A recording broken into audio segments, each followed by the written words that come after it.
ya? Apakah saya mau mengulangi lagi? Silakan di kolom komentar mau diulangi lagi nggak dari awal. Baik, kita dari awal lagi ya. Ada yang beberapa bergabung. Jadi teman-teman, prinsip-prinsip etik ini selalu muncul, selalu always, tidak pernah never.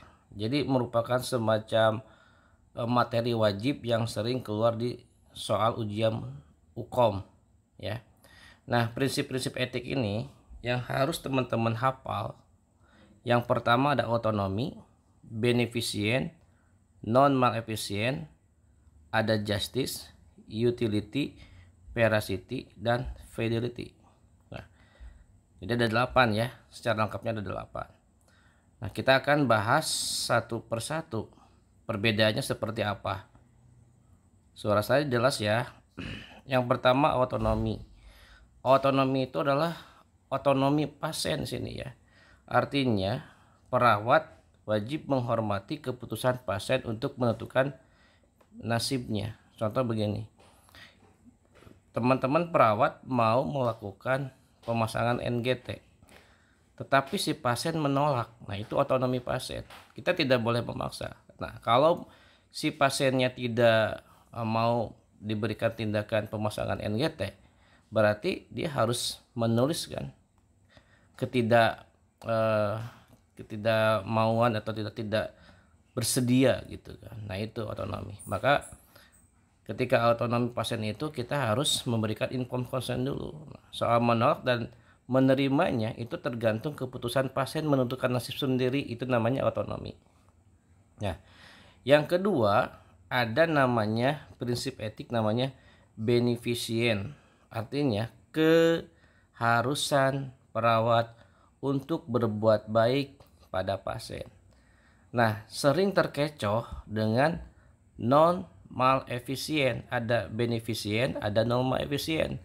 Nah, kalau non efisien namanya juga non ya, jangan sampai gitu kan, jangan sampai membuat rugi pada pasien ya, atau berbuat rugi pada pasien, atau bisa menyebabkan kecacatan, memperburuk pasien, itu namanya non efisien.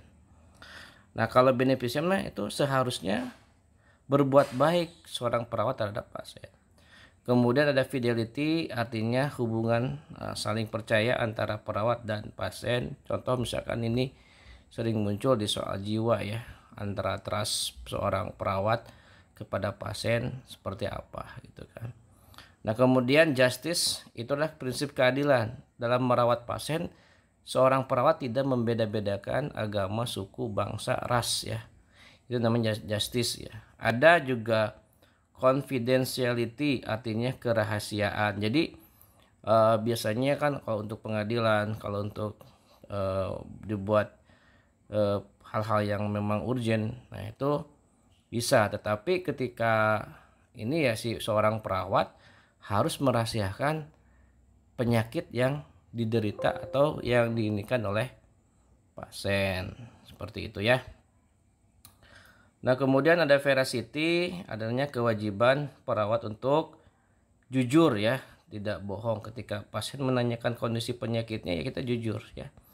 Nah, kemudian accountability adalah akuntabilitas. Nah, yang sering muncul autonomi, beneficient, non maleficient. Yang paling sering itu beneficient, non maleficient, justice sama veracity ya. Seperti itu yang sering muncul. Jadi soal prinsip etik itu harus diketahui atau dikuasai oleh teman-teman. Karena kenapa? Semua MK baik dari medical bedah sampai keperawatan jiwa itu selalu ada soalnya. Tiap MK selalu disisipkan soal-soal tentang prinsip etik keperawatan. Nah, kita aplikasikan pada salah satu soal. Nah, ini kebetulan MK-nya MK gawat darurat ya.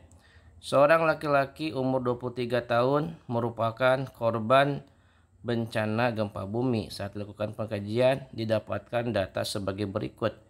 Kesadaran menurun, tekanan darah 100/60 kali per menit, nadi 60 kali per menit, respirasi rate-nya masih normal 20 kali per menit, suhu 36 derajat Celcius, terdapat luka jejas di klavikula, Nah, berarti kalau ada jas diklat pikulan nih hati-hati ya.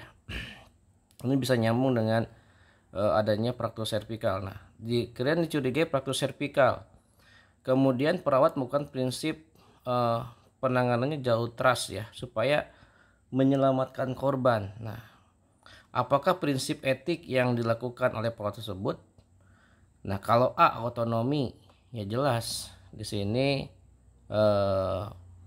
otonomi kan tadi ya, kebebasan pasien dalam memilih. Nah, ini orang lagi darurat kok, gitu kan.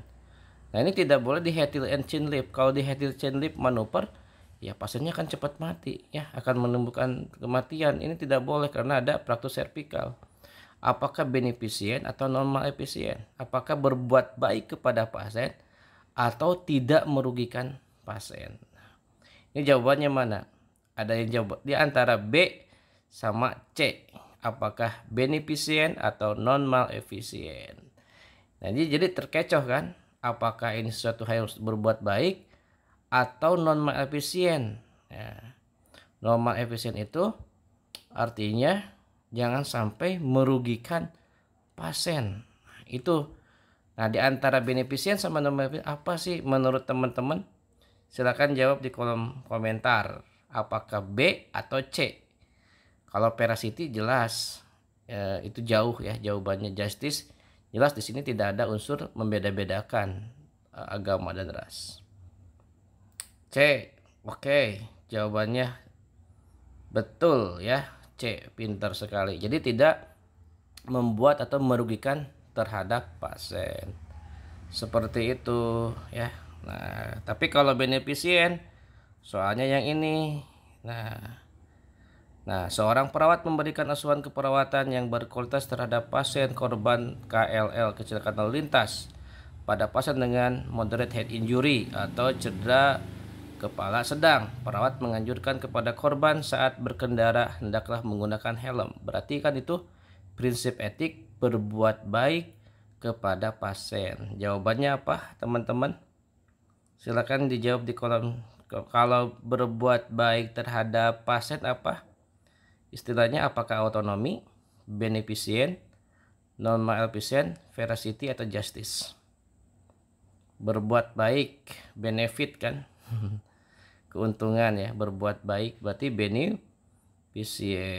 Oke, untuk malam kali ini cukupkan sekian untuk nanti mudah-mudahan kita bisa lanjut dengan soal-soal berikutnya yang tentunya insya Allah yang sering keluar di ujian Ukom nasional. Selamat kompeten, selamat malam, assalamualaikum warahmatullahi wabarakatuh.